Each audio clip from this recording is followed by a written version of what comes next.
வெனிசுலாவை occupied பண்ணிவிட்டு அங்கே இருந்த தங்கத்தை ஃபுல்லாக அப்படியே கொள்ளை அடிச்சிட்டு போகிறாங்க. 100 மில்லியன் கோல்டு வெனிசுலா.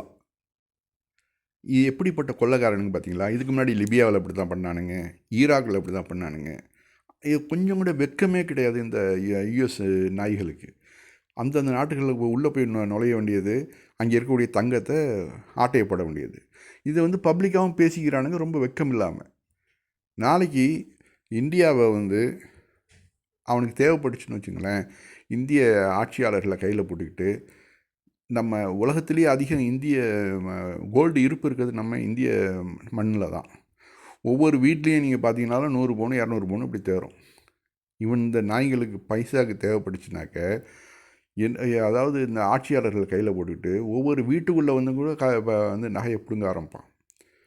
இதெல்லாம் நடக்காதுன்னு நினைக்காதீங்க.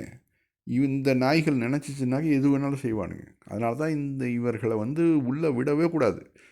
நம்ம இந்தியா வந்து இது வரைக்கும் காப்பாற்றிட்டு வந்தாச்சு. இந்த அமெரிக்கன்களையும் இஸ்ரேல்களையும் இந்த யூதர்களையும் உள்ளே விடுறது. ஆனால் இந்த கடந்த 10 வருஷமாக கொஞ்சம் கொஞ்சமாக உள்ளே வந்துட்டுருக்குறானுங்க. இது வந்து மோடியோட ஆட்சி போனது பிறகு தொடரும். அந்த மாதிரி நேரங்களில் நமக்கு ரொம்ப பெரிய ஆபத்து காத்திருக்குது நம்ம இந்திய மக்களுக்கு. அதுவும் முஸ்லீம்களுக்கு மட்டும் நினைக்காதீங்க.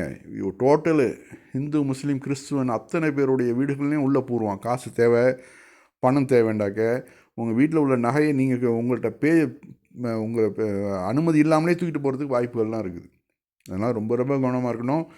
இந்த அமெரிக்கன்ஸ், இஸ்ரேல் இந்த 2 நாட்டை எந்த நாடு உள்ளே விட்டுச்சோ அந்த நாடு கோவிந்தா. அதனால் ரொம்ப ரொம்ப கேர்ஃபுல்லாக நம்ம இருக்கணும்.